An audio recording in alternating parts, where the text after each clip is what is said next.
నమస్తే. Welcome to Suman TV. ప్రస్తుతం అంతర్జాతీయ మహిళా దినోత్సవాన్ని పురస్కరించుకొని గూడా మొత్తం జిల్లా వ్యాప్తంగా మహిళలకు సన్మానం చేసే ప్రక్రియ అయితే కొనసాగింది. ఎందుకంటే మార్చి 8 ప్రపంచ అంతర్జాతీయ మహిళా దినోత్సవం. ఈ రోజును గూడా మొత్తం ప్రపంచవ్యాప్తంగా జరుపుకుంటారు.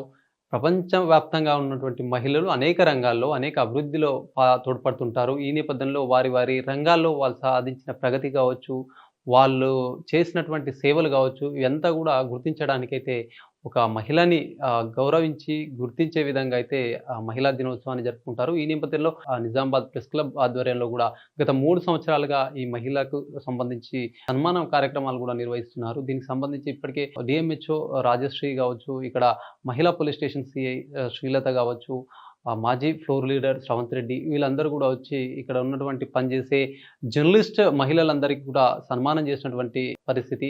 ఎందుకంటే మహిళలు అనేక రంగాల్లో ఎదుర్కొంటున్నటువంటి పోటీ ప్రపంచం ఇది మొత్తానికి కూడా. మహిళలు అన్ని రంగాల్లో అయితే దూసుకుపోతున్న సిట్యుయేషన్‌లో ముఖ్యంగా జర్నలిస్టులకు సంబంధించి కూడా అనేక ఒడిదుడుకులుంటాయి. ఈ నేపథ్యంలో కూడా అన్నిటిని బ్యాలెన్స్ చేస్తూ కూడా ముందుకు తీసుకెళ్తారు. ఒక ప్రభుత్వానికి, ప్రజలకు మధ్య వారధిగా నిలుస్తున్నట్టు పరిస్థితిలో గూడా ఈ అంతర్జాతీయ మహిళా దినోత్సవం కూడా నిజామాబాద్ ప్రెస్ క్లబ్ ఆధ్వర్యంలో నిర్వహించడం సంతోషంగా ఉందని ఆ మహిళా జర్నలిస్టులు సైతం పేర్కొన్నటువంటి సందర్భం.